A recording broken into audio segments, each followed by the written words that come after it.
जय हिंद दोस्तों, नमस्कार। कैसे हैं आप सब लोग? आशा करता हूं बहुत अच्छे हो गई। मैं आपका हार्दिक स्वागत करता हूं। दोस्तों, हमने इंडियन ज्योग्राफी का topic wise question answer series को स्टार्ट किया था। उसी के क्रम में आज ये हमारा 10वां लेक्चर है।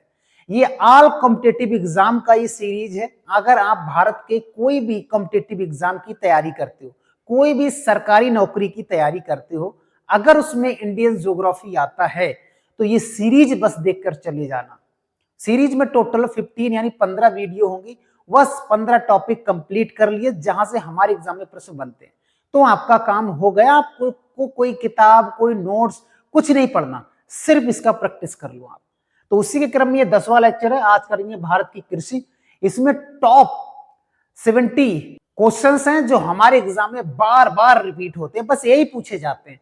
इनमें से कुछ ऐसे प्रश्न हैं जो आने की संभावना है। हर लेवल के प्रश्न मिलेंगे। ऐसा नहीं है कि इसमें छोटे लेवल के ही प्रश्न मिलेंगे, हाई लेवल, सिविल लेवल के भी इसमें प्रश्न देखने को मिलेंगे। तो हम स्टार्ट करते हैं बिना कुछ देरी के, ठीक है। और शानदार तरीके से इसको एक्सप्लेन करेंगे हम लोग। पहला प्रश्न है हमारा, भारत में हरित क्रांति की शुरुआत किस वर्ष की गई? ये कई बार प्रश्न ऐसे भी आ जाएगा कि किस वर्ष की गई, तो कहीं कहीं लिखा होगा 1966-67। अगर 67 की जगह 68 भी लिखा हुआ मिलता ना, तब भी सही हो जाता। हरित क्रांति भारत में स्टार्ट हुई थी, और इसके जनक अगर हमारे एग्जाम में पूछे जाएं कि इनके जनक कौन है, तो याद रखेंगे doctor M S Swaminathan. M S Swaminathan इसके जनक हैं, याद रखेंगे नाथन। अगर ये तो भारत के हैं, अगर ये पूछा जाए कि विश्व के जनक कौन है, दुनिया के जनक कौन है विश्व के, तो याद रखेंगे अर्नेस्ट बोरलाग है। क्या नाम है? बोरलाग है, ठीक है। अगर साथ में ये प्रश्न बन जाए कि जो स्वामी नाथन जी हैं, इनको भारत रत्न कब मिला था, तो 2024 में इनको भारत रत्न से सम्मानित किया गया था। ये प्रश्न बहुत इंपॉर्टेंट है, कभी भी आ जा सकता है। अगर हमारे एग्जाम में ये पूछा जाए हरित क्रांति किस फसल पर आई थी, फसल कौन सी थी जिस पर हरित क्रांति लाई गई थी? फसल तो बहुत सारी हैं, लेकिन हम यहाँ पर 2 ही 3 याद रखेंगे। जैसे सबसे टॉप पर रखेंगे गेहूं, दूसरे नंबर पर चावल, और तीसरे नंबर पर ज्वार बाजरा आप यहाँ पर रख सकते हो। आगे अगर ये प्रश्न आएगा तो हम आगे भी इसके बारे में जानेंगे, क्योंकि जो कृषि है उसकी उन्नति बढ़ाने या कृषि दर को बढ़ाने के लिए बहुत वैरायटी के बीज आए थे। मैक्सिको से गेहूं का बीज मंगाया गया था, ताकि भारत में जो दर है ना वो ज्यादा निकल सके, ठीक है। तो मैक्सिको से लेके आए थे स्वामी विवेकानंद जी। तो आंसर हो जाएगा ऑप्शन नंबर बी। नेक्स्ट है भाई, भारत में सबसे अधिक उत्पादन वाली खाद्यान्न फसल कौन सी है? यानी हम भारत में ऐसी कौन सी फसल है जो सबसे ज्यादा हम लोग खाते हैं, सबसे ज्यादा उत्पादन होता है खाने वाली? गेहूं, चावल, मक्का, ज्वार। तो इसका सही आंसर हो जाएगा चावल, राइस। सबसे ज्यादा लोग खाते हैं कड़ी चावल, राजमा चावल, छोले चावल, जो भी चावल, हर जगह चावल ही चावल चलता है। तो चावल से याद करेंगे कि ये चावल भारत में सबसे ज्यादा किस राज्य में होता है, तो आप याद रखेंगे पश्चिमी बंगाल। क्या याद रखेंगे? पश्चिमी बंगाल में ये सबसे ज्यादा मिलता है चावल। अगर यहां पर ये पूछ ले, मान लो राष्ट्रीय चावल अनुसंधान केंद्र कहां पर है, राष्ट्रीय चावल अनुसंधान केंद्र कहां पर है, तो आपका नाम होगा कटक। चावल को जब खाते हो आप तो कैसे होता है? कटक कटक होता है ना, कटक ऐसे याद रखेंगे। कटक एक शहर है उड़ीसा का। किसका शहर है? आप कहोगे दोस्तों उड़ीसा का एक शहर है। अगर मैं यहां ये कहूं कि अंतरराष्ट्रीय, क्या अंतरराष्ट्रीय चावल अनुसंधान केंद्र कहां पर है, इंटरनेशनल की बात करें, ठीक है, इंटरनेशनल की अगर हम बात करें तो मनीला है।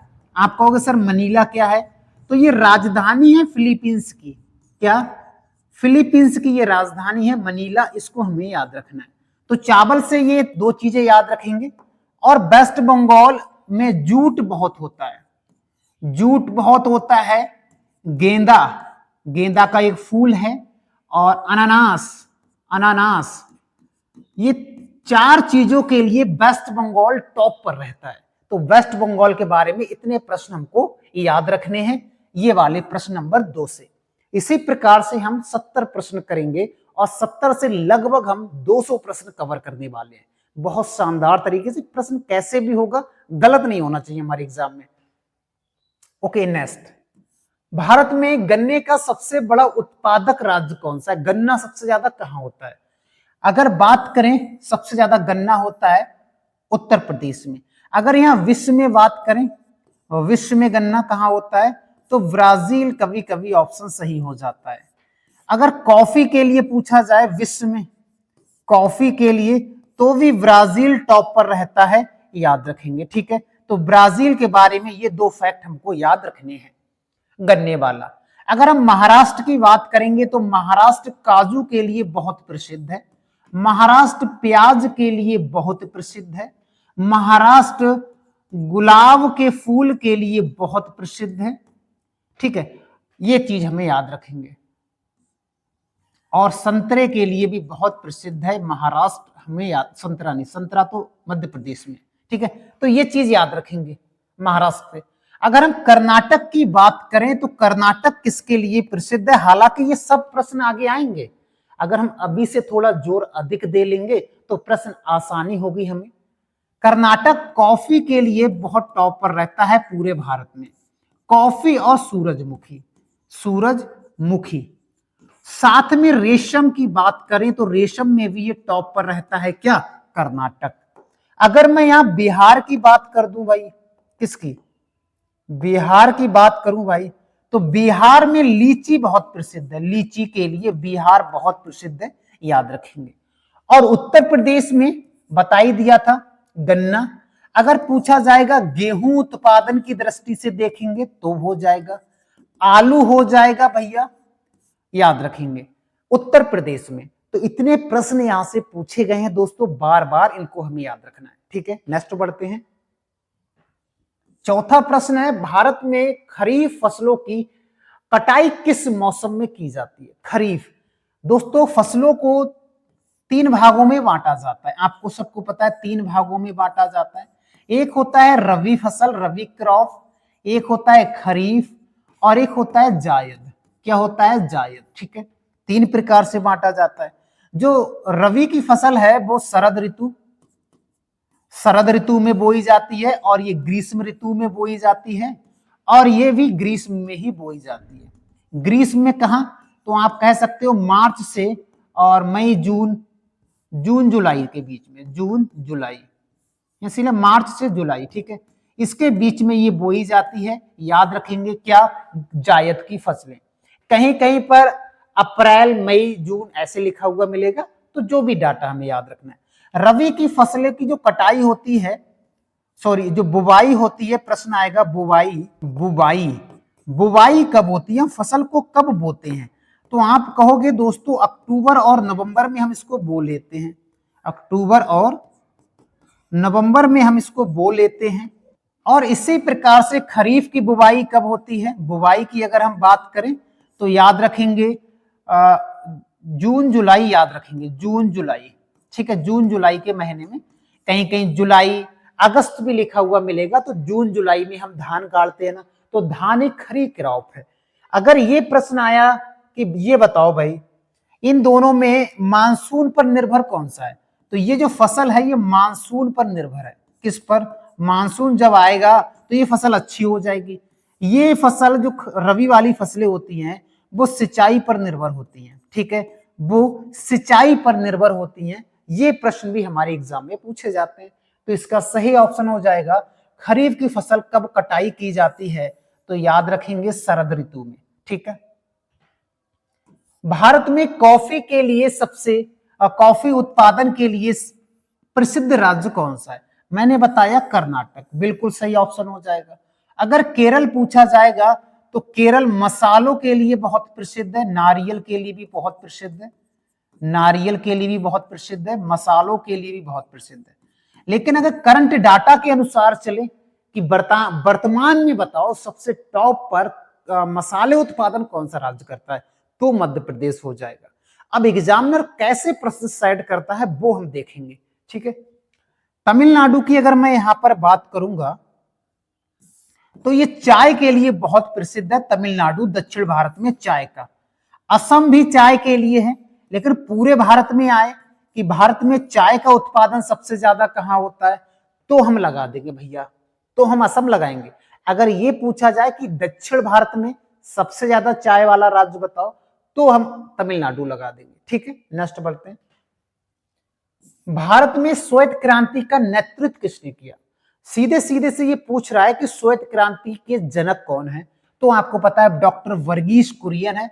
और श्वेत क्रांति किससे संबंधित है, तो आप कहोगे दोस्तों दुग्ध से, दुग्ध उत्पादन से संबंधित है। ठीक है, और इसके लिए ऑपरेशन फ्लड चलाया गया था। क्या फ्लड चलाया गया था, याद रखेंगे। ठीक है, तो इसका सही आंसर हो जाएगा वर्गीस कुरियन। अगर ये पूछा जाए कि भारत में हरित क्रांति के जनक कौन है, तो एमएस स्वामीनाथन सही हो जाएगा। अगर ये पूछा जाए विश्व में कौन है, तो आप नॉर्मल बोरलॉग या अर्नेस्ट बोरलॉग याद रख लेंगे। नेक्स्ट प्रश्न है हमारा, भारत में सबसे अधिक सिंचाई नलकूपों के या नलकूपों से कितने प्रतिशत क्षेत्र पर सिंचाई होती है? सीधे की बात है कि भारत में जो नलकूप लगाए जाते हैं जगह जगह पर कितना परसेंट करते हैं, तो 70% इन्हीं से सिंचाई किया जाता है खेती की। नेक्स्ट प्रश्न है, भारत में कपास का सबसे बड़ा उत्पादक राज्य कौन सा है? ये बहुत मतभेद वाला प्रश्न है। ऑप्शन में महाराष्ट्र और गुजरात दोनों आते तब भी दोनों सही हो जाते, लेकिन अगर एक राज्य पूछे और महाराष्ट्र और गुजरात दोनों दे रखे हैं, तो गुजरात लगाएंगे, तो गुजरात लगाएंगे। गुजरात को हम टॉप पर रखेंगे, दूसरे नंबर पर हम महाराष्ट्र को रखेंगे, ये चीज याद रखेंगे। ठीक है, अगर गुजरात ऑप्शन में नहीं आता तो हम महाराष्ट्र को भी सही कर देते कपास के लिए। कपास मैंने जब मिट्टी वाला टॉपिक करा रहे थे तो मैंने कहा था काली मिट्टी को कपासी मिट्टी या रेगुर मिट्टी के नाम से भी हम जानते हैं। ठीक है, तो इसको याद रखेंगे, दोनों ऑप्शन सही हो जाएंगे, लेकिन यहां पर हम गुजरात को सही करेंगे क्योंकि यहां दोनों ऑप्शन दे रखे हैं। भारत में जैविक कृषि खेती को बढ़ावा देने के लिए कौन सी योजना शुरू की गई थी? तो याद रखेंगे परंपरागत कृषि विकास योजना का स्टार्ट किया गया था। ऑप्शन नंबर ए बिल्कुल सही हो जाएगा, जैविक खेती के लिए। ठीक है, नेक्स्ट, जैविक के लिए भारत का सबसे टॉप पर अगर राज्य की बात करेंगे तो सिक्किम हो जाएगा। भारत में मसालों का सबसे बड़ा उत्पादक राज्य कौन सा है? देखो अब एग्जामिनर अगर इसमें देखो मध्य प्रदेश नहीं दे रखा है, तो हम यहाँ पर केरल सही मान लेंगे। अगर मान लो केरल और मध्य प्रदेश दोनों सही, देखो मध्य प्रदेश वर्तमान की स्थिति में टॉप पर है क्योंकि नए डाटा के अनुसार मैं आपको बता रहा हूं। वैसे तो चला आ रहा है मसालों का स्टेट केरल को कहा जाता है, पहले से ही मसालों के लिए टॉप पर है। वास्को डी गामा भी आया था भैया मसाले लेने के लिए, है ना, केरल से ही। तो ये सारी चीजें, तो जैसे भी एग्जामिनर प्रश्न सेट करेगा दोस्तों वैसे जवाब दे देंगे, क्या दिक्कत है। नेक्स्ट प्रश्न की ओर बढ़ते हैं। भारत में सबसे अधिक चाय का उत्पादन किस राज्य में होता है? अब यहां पर राज्य पूछ लिया, तो असम, मैंने बताया था असम टॉप पर है मेरे भाई। तमिलनाडु, हिमाचल प्रदेश किसके लिए? तो हिमाचल प्रदेश में मशरूम बहुत होता है, मशरूम के लिए अगर कोई राज्य टॉप पर है तो वो हिमाचल प्रदेश है। ठीक है, बाकी नेक्स्ट बढ़ते हैं भैया। भारत में नीली क्रांति का संबंध किससे है? नीली, तो आप याद रखेंगे मछली से, मत्स्य उत्पादन से है। नीली क्रांति का संबंध याद रखेंगे। ये क्रांति वाले क्वेश्चंस लगभग हमने 15 रखे हुए हैं इसमें, वो सारे प्रश्न इसमें समाहित होंगे। ठीक है, घबराने की जरूरत नहीं है कि सर प्रश्न छूट जाएंगे, प्रश्न नहीं छूटेगा। ये आप टॉपिक किसी से भी पढ़ना, कोई बुक से पढ़ना, कोई अदर टीचर से पढ़ना, उसके बाद एक बार प्रैक्टिस करने जरूर आना। अगर आपने बहुत अच्छे से टॉपिक पढ़ा है ना, तो प्रैक्टिस आप हमेशा यहीं से करोगे, ये मेरा मानना है। 13वां प्रश्न है, भारत में सबसे अधिक दालों का उत्पादन कहां होता है? दालों का स्टेट कहा जाता है मध्य प्रदेश को। मध्य प्रदेश को दालों का स्टेट भी कहा जाता है। यहां पर चना भी बहुत होता है, यहां पर सोयाबीन भी बहुत होता है मध्य प्रदेश में। और यहां पर दलहन पूछा जाए तब भी यही होगा, अगर तिलहन पूछा जाए, तिलहन, तो भी यही आंसर हो जाएगा। तो इतने सारे प्रश्न हमको याद रखने हैं मध्य प्रदेश को लेकर। ठीक है, मध्य प्रदेश संतरों के लिए प्रसिद्ध है, संतरे भी यहीं पर मिलते हैं, याद रखेंगे। नेक्स्ट प्रश्न है, भारत में रबी फसलों की बुवाई कब होती है? रबी का मतलब है ठंडों में बुवाई होगी, ठंडों का मतलब है अक्टूबर नवंबर में इसकी बुवाई होती है, याद रख लेंगे। नेक्स्ट, भारत में मक्के का सबसे बड़ा उत्पादक राज्य कौन सा है? मक्के की बात करें तो कर्नाटक टॉप पर हो जाएगा। कर्नाटक मक्के के लिए भी टॉप पर है, सूरजमुखी के लिए भी टॉप पर है और कॉफी के लिए भी टॉप पर है। ऑप्शन हो जाएगा कर्नाटक, ऑप्शन नंबर ए बिल्कुल सही हो जाएगा। अगर हम यहां पर आंध्र प्रदेश की बात करें तो आंध्र प्रदेश हल्दी के लिए टॉप पर है मेरे भाई। तंबाकू कहीं होती है तो महाराष्ट्र, क्या कह रहा हूं, आंध्र प्रदेश में तंबाकू के लिए टॉप पर है। अगर यहां पर हम टमाटर लिख दे, टमाटर, टमाटर के लिए भी भैया टॉप पर कौन सा है? आंध्र प्रदेश, याद रखेंगे। ठीक है, तो आंध्र प्रदेश के बारे में इतने फैक्ट हमको याद रखने हैं।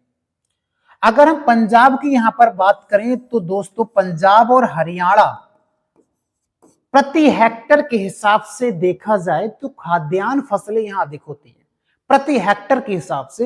ये जैसे 1 हेक्टर में हमारे यहाँ पर 2 कुंटल गेहूं निकला तो यहाँ पर 3 कुंटल, 4 कुंटल, 5 कुंटल, यहाँ दर अधिक है हरियाणा और पंजाब में। तो प्रति हेक्टर पूछा जाएगा तो पंजाब हरियाणा लगा देंगे खाद्यान्न फसलों के लिए। भारत में सबसे अधिक तिलहन उत्पादन कहाँ होता है? अभी बता दिया था, मध्य प्रदेश तिलहन, दलहन, चना, सोयाबीन के लिए टॉप पर है। इसे टाइगर स्टेट के नाम से भी जानते हैं। मध्य प्रदेश की लाइफलाइन नर्मदा नदी को कहा जाता है। भारत में मृदा स्वास्थ्य कार्ड कब स्टार्ट हो गया था? जब योजना आयोग खत्म हुआ था, नीति आयोग स्टार्ट हुआ था, उसी वर्ष ये हुआ है, 2015 में। नेक्स्ट, भारत में सबसे अधिक मूंगफली का उत्पादन कहां होता है? मूंगफली में 2 राज्य टॉप पर रहते हैं हमेशा, गुजरात और महाराष्ट्र, लेकिन सही आंसर गुजरात हो जाएगा। दूसरे नंबर पर हम महाराष्ट्र लगाएंगे, तो पहले नंबर पर गुजरात ऑप्शन सही हो जाएगा। नेक्स्ट बढ़ते हैं, भारत में सबसे अधिक गेहूं का उत्पादन किस राज्य में होता है? गेहूं की बात कर रहे हैं भैया, तो गेहूं का आपको पता है उत्तर प्रदेश गेहूं आलू के लिए बहुत प्रसिद्ध है, गन्ना के लिए बहुत प्रसिद्ध है। नेक्स्ट प्रश्न है, भारत में सबसे अधिक जूट का उत्पादन कहां होता है? चावल और जूट की अगर मैं बात करूंगा तो वेस्ट बंगाल टॉप पर रहता है, चावल, जूट और अनानास के लिए। याद रखोगे गेंदा का फूल के लिए भी टॉप पर रहता है, तो वेस्ट बंगाल याद रख लेंगे। वेस्ट बंगाल याद रखेंगे 3 देशों की सीमा पर है, एक तो बांग्लादेश से सीमा बनाता है, ये सबको पता होगा। ये कह सकते हैं इसको नेपाल से भी सीमा बनाता है, ये भूटान से भी सीमा बनाता है भैया वेस्ट बंगाल, याद रखेंगे 3 देशों से सीमा बनाता है। नेक्स्ट प्रश्न की ओर बढ़ते हैं हम, भारत में सबसे कम वर्षा कहां होती है? लेह लद्दाख में सबसे कम बारिश होती है और सबसे ज्यादा बारिश चेरापूंजी मासेराम में होती है। ठीक है, सबसे कम बारिश यहां होती है और सबसे अधिक बारिश होती है। अधिक अगर पूछा जाए हमारे एग्जाम में अधिक बारिश कहां होती है तो मासेराम या मानसराम भी लिखा हुआ मिलेगा, मासेराम या मानसराम। कहां पर? मेघालय में, मेघालय। अगर मान लो ये ऑप्शन में नहीं आया तो चेरापूंजी आ जाएगा भाई, चेरापूंजी आ जाएगा ऑप्शन में, याद रखेंगे। आपको पता है कि एक नाम सुना होगा स्थानांतरित कृषि, स्थानांतरित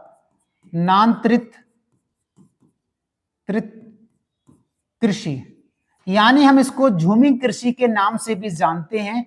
और पूर्वोत्तर भारत में जो कृषि की जाती है वो सबसे ज्यादा झूमिंग कृषि की जाती है, वनस्पति को नष्ट करने के बाद ये कृषि को उत्पन्न किया जाता है, इसे कहते हैं स्थानांतरित कृषि या झूमिंग कृषि। ठीक है, भारत में सबसे अधिक सिंचित राज्य यानी जहां पर सिंचाई सबसे अधिक होती है वो राज्य कौन सा है?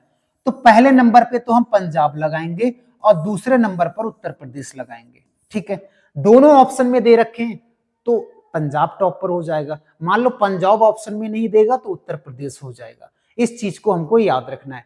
मैंने जो ऑप्शन है वो इसी प्रकार से सेट किए हैं कि एग्जामिनर अगर प्रश्न लेके आया तो वहां पर आपको कंफ्यूजन नहीं होना है, कंफ्यूज नहीं होना है कि भाई अरे सर ने तो ये बताया था और यहाँ क्या लगाए। तो मैं ये भी बताता हूं कि ये लगाना है पहले, पहला ये लगाना है, ठीक है, इस चीज को याद रखेंगे। नेक्स्ट है, भारत में सबसे अधिक धान का उत्पादन किस राज्य में होता है? धान का मतलब है चावल, चावल ही तो है, साल में 3 बार चावल पैदा करता है वेस्ट बंगाल, तो वेस्ट बंगाल यहां पर आंसर सही हो जाएगा। नेक्स्ट प्रश्न है, भारत में सुनहरी क्रांति का संबंध किससे है? तो याद रखेंगे फ्रूट से है और शहद से है, ऑप्शन नंबर ए बिल्कुल सही हो जाएगा। श्वेत क्रांति का संबंध दुग्ध से है, नीली क्रांति का मत्स्य से है, और काली क्रांति का या कृष्ण क्रांति का तेल या खनिज तेल से है। तो ये भी प्रश्न याद रख लोगे आप। नेक्स्ट बढ़ते हैं, भारत में सबसे अधिक सोयाबीन का उत्पादन करने वाला राज्य कौन सा है? सोयाबीन की यहां पर बात करें तो मध्य प्रदेश हो जाएगा, ये मैंने आपको बता भी दिया था। नेक्स्ट प्रश्न, भारत में सबसे अधिक सरसों की बात करें, सबसे अधिक सरसों राजस्थान, सरसों की बात करें चाहे मोटे अनाज की बात करें तो राजस्थान टॉप पर रहता है, ठीक है, ऑप्शन नंबर ए बिल्कुल सही हो जाएगा। नेक्स्ट, भारत में सबसे अधिक रेशम की बात करें, रेशम कहे या सूरजमुखी कहें या कॉफी कहें, कर्नाटक टॉप पर रहेगा, याद रख लोगे कर्नाटक टॉप पर रहेगा। नेक्स्ट बढ़ते हैं, भारत में सबसे अधिक मछली उत्पादन किस राज्य में होता है? मछली आंध्र प्रदेश, सबसे ज्यादा टॉप पर आंध्र प्रदेश है, उसके बाद वेस्ट बंगाल है, ठीक है, पहले नंबर पर आंध्र प्रदेश और ऑप्शन में हमेशा आंध्र प्रदेश ही पूछा जाएगा। भारत में सबसे अधिक बागानी, जो बाग बनाकर खेती करते हैं ना, उसके लिए पूछ रहा है भैया सबसे ज्यादा। अगर ये ऑप्शन आए, इस प्रकार से ऑप्शन आएंगे, उत्तर प्रदेश को हम सही मानेंगे। अगर मान लो उत्तर प्रदेश ऑप्शन में नहीं है तो दूसरे नंबर पर हम वेस्ट बंगाल को सही मानेंगे, ये भी नहीं है तो फिर तीसरे नंबर पर महाराष्ट्र, चौथे पे कर्नाटक। इस राज्य को या इस प्रकार से आपसे पूछा, जैसे भी पूछा जाए आप बता सकते हो, तो इसका सही आंसर हो जाएगा उत्तर प्रदेश। भारत में सबसे अधिक तंबाकू की अगर हम बात करें तो आंध्र प्रदेश, मैंने आपको बता भी दिया था। अगर राष्ट्रीय तंबाकू अनुसंधान केंद्र पूछा जाए तो राजमुंद्री हो जाएगा, राजमुंद्री आंध्र प्रदेश में पड़ता है, राष्ट्रीय तंबाकू अनुसंधान केंद्र है। यहां पर अगर मैं ये बात करूं, नगदी फसलों की बात करें, प्रश्न आएगा नगदी फसल निम्न में से कौन सी है? तो याद रखेंगे, एक तो गन्ना, दूसरा कपास, तीसरा तंबाकू, ये कुछ नगदी फसलें हैं जो हमारे एग्जाम में प्रश्न बनेगा, हम बता सकते हैं, ठीक है। नेक्स्ट, तो इसका सही आंसर हो जाएगा आंध्र प्रदेश। भारत में सबसे अधिक आम का उत्पादन कौन सा राज्य करता है? देखो वैसे तो उत्तर प्रदेश टॉप पर हो जाएगा, याद रखेंगे उत्तर प्रदेश टॉप पर रहेगा। अगर मान लो उत्तर प्रदेश ऑप्शन में नहीं आया तो महाराष्ट्र हो जाएगा, लेकिन उत्तर प्रदेश यहाँ पर टॉप पर रहेगा। आप कहोगे सर ये क्यों बता रहे हो, ये नहीं आएगा तो ये आएगा। दोस्तों ऐसे में 2-3 बताता हूं, जैसे मान लो पूछ लिया कि गेहूं उत्पादन के राज्य कौन सा है, पहला राज्य नहीं दिया तो क्या करोगे, कहीं और जाओगे क्या? नहीं, यहां पर तभी मैं 2 बताता हूं कि ये ऑप्शन नहीं आया तो ये ऑप्शन आएगा। नेक्स्ट हमारा, भारत में सबसे अधिक नारियल का उत्पादन कौन सा राज्य करता है? अब यहां पर वर्तमान डाटा के अनुसार चला जाए या जो पुराने समय से प्रश्न एग्जामिनर पूछता है तो उसका सही आंसर क्या होता है? देखो प्राचीन समय से या पहले से जो प्रश्न पूछा जा रहा है तो उसका सही आंसर केरल हो जाता, लेकिन वर्तमान स्थिति को देखते हुए देखा जाए सबसे ज्यादा नारियल कहां हो रहा है तो याद रखेंगे तमिलनाडु, तमिलनाडु सही हो रहा है, लेकिन पुराने समय से प्रश्न आया तो केरल को सही माना गया है, इस चीज को याद रखेंगे। भारत में सबसे अधिक सेब कहां होता है? तो जम्मू कश्मीर में। सबसे अधिक सेब अखरोट कहीं होते हैं या केसर कहीं होता है तो जम्मू कश्मीर में होता है। केसर, अखरोट और सेब के बारे में याद रखेंगे। नेक्स्ट बढ़ते हैं, भारत में सबसे अधिक अंगूर की अगर यहां पर मैं बात करूंगा तो महाराष्ट्र टॉप पर रहता है अंगूर काजू के लिए, ऑप्शन इसका सही हो जाएगा 1। नेक्स्ट प्रश्न है, भारत में सबसे अधिक संतरों की अगर मैं बात करूं तो यहां पर ऑप्शन बिल्कुल सही हो जाएगा मध्य प्रदेश। भारत में सबसे अधिक काजू की अगर मैं बात करूंगा तो महाराष्ट्र टॉप पर हो जाएगा। दोस्तों जैसे एग्जामिनर प्रश्न बनाए हैं, जैसे भी बनाए मैंने सब लेकर आया हूं, मैं चाहता तो 2 4 10 क्वेश्चनों में पूरा टॉपिक खत्म कर देता, लेकिन आपको पता कैसे लगता कि सर ऐसे भी प्रश्न आया है? क्या ये भी पूछा गया है? बिल्कुल पूछा गया है, काजू वाला महाराष्ट्र में। ठीक है, इलायची की बात करें तो केरल टॉप पर रहता है मेरे भाई। इलायची, इलायची की पहाड़ियां भी कहा जाता है केरल में, जिसे कार्डामम के नाम से हम लोग जानते हैं। नेक्स्ट बढ़ते हैं। भारत में सबसे अधिक हल्दी पूछ रहा है ना, हल्दी के बारे में आंध्र प्रदेश टॉप पर रहता है। हल्दी टमाटर के लिए याद रखेंगे, तंबाकू के लिए आंध्र प्रदेश का नाम याद रखेंगे। ठीक है, नेक्स्ट। भारत में सबसे अधिक अदरक की यहां पर बात कर रहे हैं भैया, अदरक कहां पर होगा? तो सही आंसर हो जाएगा मेघालय।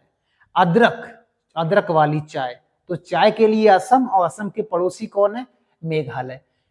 मेघालय एकमात्र, एक नहीं दो, भारत के 2 राज्य ऐसे हैं, एक प्रश्न आएगा कभी भी, भारत के 2 राज्य ऐसे हैं जो एक राज्य से सीमा बनाते हैं, जो एक राज्य से सीमा बनाते हैं, से सीमा बनाते हैं। बाकी सभी, कोई 2 से, कोई 3 से, कोई 4 से, कोई 5 से, सबसे ज्यादा उत्तर प्रदेश सीमा बनाता है। 8 राज्य, एक केंद्र शासित प्रदेश और एक देश नेपाल, है ना। अगर यहां पर प्रश्न आया कि आप ये बताओ एक राज्य से कौन कौन से, तो एक तो मेघालय, जो हमने देखा मेघालय एक राज्य ऐसा है जो केवल असम से सीमा बनाता है, और एक राज्य ऐसा है सिक्किम। कौन सा? सिक्किम। ये सिक्किम राज्य केवल वेस्ट बंगाल से सीमा बनाता है। तो भारत के 2 ही ऐसे राज्य हैं जो एक ही राज्य से सीमा बनाते हैं, राज्य से सीमा बनाते हैं। ठीक है, याद रखेंगे। भारत में सबसे अधिक लहसुन की बात करें यहां पर कि सबसे ज्यादा लहसुन कहां का है, तो याद रखेंगे मध्य प्रदेश टॉप पर रहेगा लहसुन के लिए। नेक्स्ट बढ़ते हैं। और लहसुन कितना महंगा है वर्तमान में, आप लोग जान रहे होंगे। भारत में सबसे अधिक प्याज, कहते नहीं है जब मार्केट आप लोग जाते होंगे, कहते हैं नासिक का प्याज आ गया भाई। नासिक, ये नासिक वही है जहां से गोदावरी नदी निकलती है ना, नासिक महाराष्ट्र। भारत में सबसे अधिक आलू की अगर हम बात करें, पोटैटो की बात करें, तो उत्तर प्रदेश टॉप पर रहता है आलू के लिए पूरे भारत में। टमाटर की बात करेंगे तो आंध्र प्रदेश टॉप पर रहता है। ये चीजें हम आपको बता चुके हैं, तभी मैं इतनी स्पीड से आपको बता रहा हूं चीजों को। नेक्स्ट बढ़ जाते हैं। सबसे अधिक गुलाब की अगर मैं बात करूंगा तो महाराष्ट्र गुलाब के लिए टॉप पर है। यहां पर कुछ प्रश्न और जान लेते हैं। अगर आपसे पूछा जाएगा कॉफी बोर्ड का मुख्यालय कहां है, कॉफी बोर्ड का मुख्यालय कहां है, तो बेंगलुरु, बेंगलोर। ठीक है, बंगलुरु भी लिखा मिलेगा। अगर आपसे पूछा जाएगा चाय बोर्ड का मुख्यालय कहां है, चाय, तो याद रखेंगे कोलकाता। क्या याद रखेंगे? कोलकाता। अगर हमारे एग्जाम में प्रश्न पूछा जाएगा रबर बोर्ड का मुख्यालय कहां है, रबर बोर्ड का, तो हमारा आंसर हो जाएगा कोच्चि। तो ये 3 बोर्ड के नाम हमको याद रखने हैं। ठीक है, उसके बाद हम आगे बढ़ते हैं। गेंदे की बात करें, गेंदा का फूल की बात करेंगे तो वेस्ट बंगाल टॉप पर रहता है गेंदे के फूल के लिए। सबसे अधिक शहद का उत्पादन कहां होता है भैया, तो शहद का उत्पादन करने वाला राज्य है उत्तराखंड। सबसे ज्यादा शहद उत्तराखंड में होता है, याद रखेंगे, पहाड़ी इलाके में। भारत में सबसे अधिक मिर्च की बात कर रहे हैं भैया, मिर्च कहां पर है? आंध्र प्रदेश। तो आंध्र प्रदेश में मिर्च भी है, हल्दी भी है, टमाटर भी है, तंबाकू भी है। आंध्र प्रदेश टॉप पर, याद रखोगे। नेक्स्ट बढ़ते हैं। भारत में सबसे अधिक चना की बात कर रहे हैं, चना कह दे, सोयाबीन बोल दे, पूरी दालें बोल दे, तो मध्य प्रदेश टॉप पर रहेगा। ऑप्शन ए हो जाएगा। ठीक है, नेक्स्ट। मसूर की बात करें भैया, सबसे ज्यादा मसूर कहां पर होती है, तो इसका सही आंसर हो जाएगा उत्तर प्रदेश। मसूर की दाल, मसूर की जो दाल होती है वो उत्तर प्रदेश टॉप पर रहता है मसूर के लिए। नेक्स्ट बढ़ते हैं। कुछ किताबों में मध्य प्रदेश लिखा हुआ मिलेगा, वो गलत हो जाएगा। अरहर दाल की बात करेंगे तो महाराष्ट्र टॉप पर है, महाराष्ट्र। दूसरे नंबर पर कर्नाटक है, दूसरे नंबर पर कर्नाटक है, पहले नंबर पर महाराष्ट्र है। किसके लिए? अरहर दाल के लिए। अगर आपसे रागी वाला प्रश्न पूछा जाए कि रागी कहां पर है, तो इसका सही आंसर हो जाएगा कर्नाटक। ये प्रश्न कई बार पूछा जाता है कि रागी के उत्पादन में कौन सा स्थान कौन सा राज्य टॉप पर है, तो यहां पर कर्नाटक हो जाएगा। भारत में सबसे अधिक सूरजमुखी उत्पादन की बात कर रहे हैं, किसकी? सूरजमुखी की बात कर रहे हैं, तो यहां पर कर्नाटक टॉप पर हो जाएगा। नेक्स्ट बढ़ जाते हैं। नींबू की यहां पर अगर हम बात करें कि सबसे ज्यादा नींबू कहां पर मिलेगा, तो आंध्र प्रदेश टॉप पर रहेगा नींबू के लिए। सबसे ज्यादा अनानास की अगर हम बात करें तो वेस्ट बंगाल अनानास के लिए टॉप पर रहता है, बता ही चुके हैं आपको। लीची के लिए बिहार हम आपको बता ही चुके हैं, ठीक है। अमरूद के लिए उत्तर प्रदेश अब हम बता देते हैं, टॉप पर उत्तर प्रदेश रहेगा।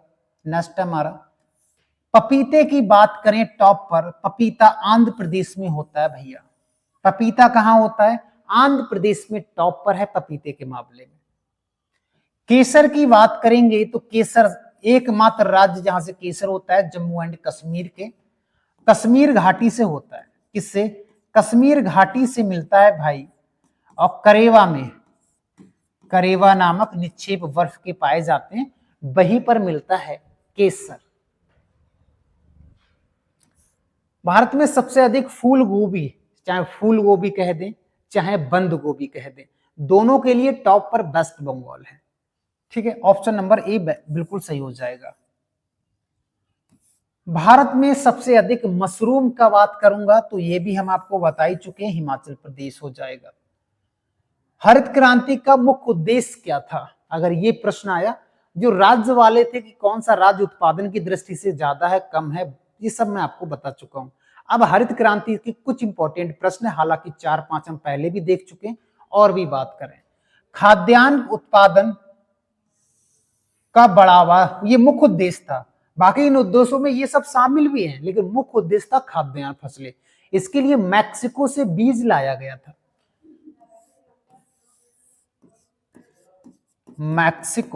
मैक्सिको चांदी के लिए प्रसिद्ध है ना, और मैक्सिको और अमेरिका को अलग करने वाली नदी रियो ग्रांडे या रियो ग्रांडे भी नदी है।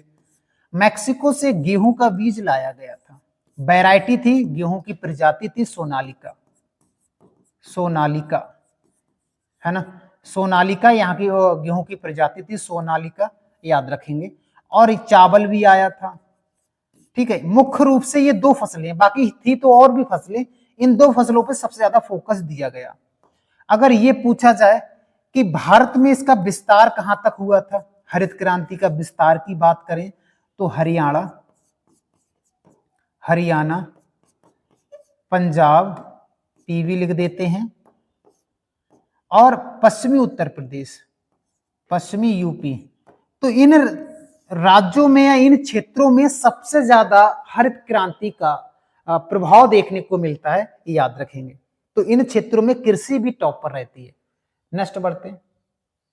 श्वेत क्रांति का दूसरा नाम क्या था? ऑपरेशन फ्लड, बताए थे नाम। वर्गीस कुरियन इसके जनक हैं और ये दुग्ध से संबंधित है। नीली क्रांति के जनक कौन है? तो हीरालाल चौधरी का नाम आपने सुना होगा। ये प्रश्न सारे आए हुए हैं और हमको याद रखना है, ठीक है। भूरी क्रांति का संबंध किससे है?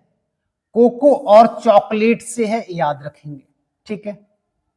मसालों के लिए अगर पूछा जाए, मसाले उत्पादन के लिए कौन सी क्रांति हुई थी, तो याद रखेंगे बादामी क्रांति का संबंध किससे है? तो हमारा आंसर हो जाएगा मसालों से। गुलाबी क्रांति का संबंध मांस और मुर्गा उत्पादन से संबंधित है। गुलाबी क्रांति मांस, मुर्गा या प्याज भी कहीं कहीं आ जाएगा, याद रखेंगे। पीली क्रांति का संबंध किससे? तिलहन, सरसों उत्पादन से है, याद रखेंगे, तेल निकालने वाली फसलों से। ग्रे क्रांति का संबंध किससे है? तो याद रखेंगे सीमेंट उत्पादन से संबंधित है, ग्रे। सिल्वर क्रांति का संबंध किससे है? अंडा से है। इसे रजत क्रांति के नाम से भी हम लोग जानते हैं, इसको याद रखा। लाल क्रांति टमाटर और मांस से है, लाल क्रांति। अगर पूछा जाए गोल क्रांति तो वो आलू से हो जाएगा, ठीक है। नेक्स्ट बढ़ते हैं। ये थे हमारे लास्ट यानी 71 क्वेश्चंस थे, 70 प्लस मैंने कहा था, 71 क्वेश्चन थे। अगर आपको इसका पीडीएफ चाहिए कि पीडीएफ हमें सर चाहिए कहां से मिलेगा, तो आपको गूगल पर सर्च करना है gsbyvisnusir.com और वहां पर जो पहली साइट खुलेगा उसको लॉगिन कर लेना, जीमेल डालकर ओटीपी डालकर पासवर्ड बना लेना। उसके बाद वहीं से सारा पीडीएफ मिलेगा और हर टॉपिक का क्वेश्चन आंसर सीरीज वहीं से मिलेगा। अगर मान लो आपको समय 40 मिनट का नहीं मिल पा रहा है इस टॉपिक को रिवाइज करने में, तो हम क्या करें, 10 मिनट में इस टॉपिक को वहां से रिवाइज कर सकते हो क्वेश्चन आंसर के माध्यम से, फटाफट लगा लगा के। इस प्रकार से बहुत अच्छे तरीके से मैंने बताया गया है, तो यहाँ पर आप जाकर पीडीएफ को download topic wise question answer series लगा सकते हो याद। अगर मान लो इसमें प्रॉब्लम आ रहा है, कोई लॉगिन नहीं हो रहा है, तो आप ज्वाइन कर सकते हो टेलीग्राम चैनल को जिसका नाम है GSY विष्णु सर। वहां पर आप SMS कर देना, हम समझ जाएंगे, आपका जो भी प्रॉब्लम होगा उसको सॉल्व किया जाएगा। चैनल पर नए हो तो चैनल को सब्सक्राइब जरूर कीजिएगा बहुत शानदार तरीके से। बाकी मिलते हैं नेक्स्ट वीडियो में, आज के लिए इतना ही। जय हिंद दोस्तों।